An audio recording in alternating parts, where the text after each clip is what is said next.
All right. Guess what we're going to talk about today? The bees.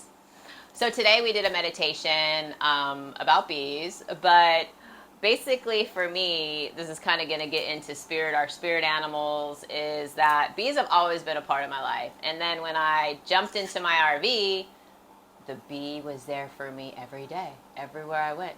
Look out my kitchen window, there's the bee. I would sit on the beach, there's the bee landing on my hand. And it was just always there. The bee was always there for me, basically every day for about a year. It was very interesting, and even for me, learning about our spirit animals and who's with us, and I went and got my little bee tattoo. So yeah, tell us about the bees, Melissa. So the bee has been part of my spiritual journey. I heard from my guides to look into the symbolism of my name. And Melissa means honeybee. And so I started researching the bee. And I found a man, his name is Andrew Goff. He makes documentaries and writes books. And he also is obsessed with the bee. And I found his website, and he did this hour-long talk on the bee symbolism throughout history. So he took it all the way back through history to these ancient priestesses. They were bee priestesses called the Melissas. Oh. So, and since then I found others, like on Instagram and Facebook, who work with bees, who feel that they were one of those bee priestesses, the Melissas, or the Melissae. To me, there's a connection with Jesus. When I was younger, I was in Paris at the Louvre, and there were two paintings that caught my eye. One was Jesus in Joseph's workshop, but this other one was Napoleon Bonaparte crowning himself. And I'm like, why am I drawn to this painting? It was beautiful. It was massive, and it looked to me like it sparkled. Well, I found out during my research of the bee that in that painting, Napoleon Bonaparte was also obsessed with the bee because the bee was considered the lineage of Christ. And he said that perhaps he was from this lineage of the Merovingian kings, who were the first kings of France. And their symbol was the bee. And so in this painting, Napoleon Bonaparte had two bee clasps that he got from the Merovingian kings, and there were 300 bees sewn into his robe. So wow. That was amazing. So there's that part of the history, which you can learn if you go to Andrew Goff's website and listen to his talk. I was also given downloads about the bee.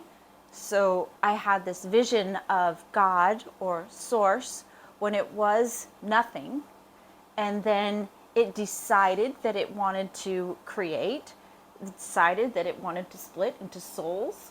And so what I saw was blackness or nothing, and then all of a sudden all these bees, that's the symbolism they gave me, bees just shooting out of the nothing.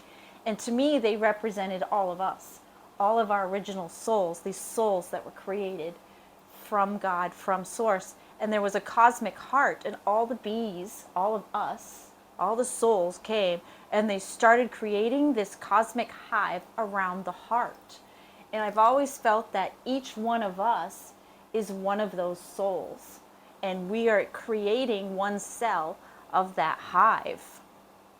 And we are creator beings. We are creating worlds. We're creating so God can experience through us. We are the bees. So there's been this fascinating story of the bee, with those images given to me. And also when I was young, I was like, I'm thinking, have I ever been stung by a bee? Yes. When I was a kid, I was walking and I had a bee sting me on the bottom of each foot. And I was like, I wonder what that was. So some sort of activation, symbolism, I don't know. But the bee is so interesting. And if you're interested in the bee, you can follow it through history. Like I said, when I watched this lecture from Andrew Goff, it was just fascinating. The bee symbolism throughout history, even to the point where in France, the fleur-de-lis, Yeah. it's possible that the fleur-de-lis is a stylized bee. That it was once a bee, but became stylized over time.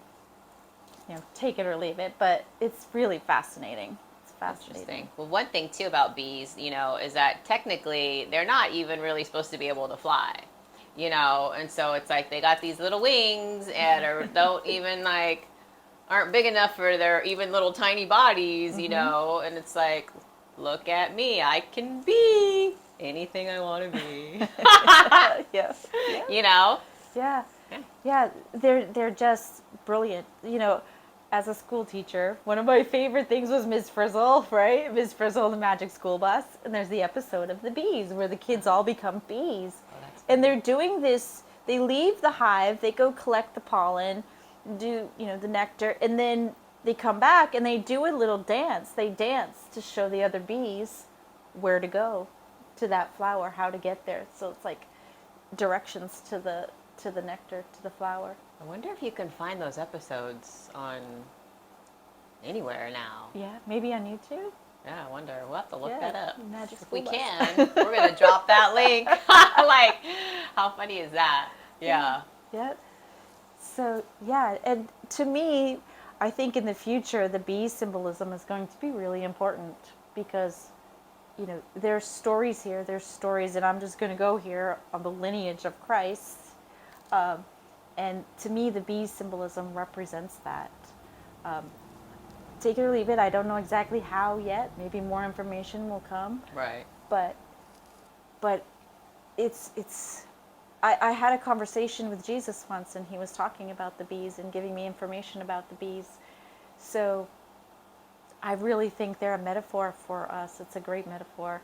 Yeah. So the bees are more important than we realize. And literally, without the bees, we would be gone. Well, yeah. They're just buzzing around everywhere, pollinating everything. You know what I mean? Like fruit trees wouldn't even be in existence because some of them have to be pollinated, right? Yeah. So anyways, we're just here to talk about the bees. Maybe it'll make you spark something in your head that you go, oh my God, I always have bees around. So take a look. But also the point is to see what shows up for you in your life and then look up the meaning of what that animal is, you see every day, you go to the ocean and I'm like, oh, I keep seeing dolphins. What does that mean? I'm going to look up what does it mean to see a dolphin, Yeah, the animal symbolism, and it's really easy. So any animal that shows up, you can then go online and research, what's the spiritual meaning of seeing a manatee? I saw a manatee this summer. Or what's the spiritual meaning of, whatever animal shows up, snake, everything around us is giving us messages all the time. So whether it's a bee, a snake, a manatee, an eagle, if you see it, take note that you see it and then go, what's the message it's trying to give me? Yeah. And it's fun too. So basically the point of this was we just want you to be whatever you want to be. Be you. Exactly. Yes. Peace out. Be out. And enjoy our meditation. We did a meditation at the state park here, Washington Oaks State Park. Sat in the garden and connected to the bees with a little bit of light language and a little journey to go on. So, yeah. We'll drop that link below also so you can see that. I mean, it was a great journey. I was there. I was there to film it, so I lied there and took on the journey. But yeah, it was a great meditation as always. Melissa's amazing at what she does. So yeah. Thank you. We good. We're good. Be out.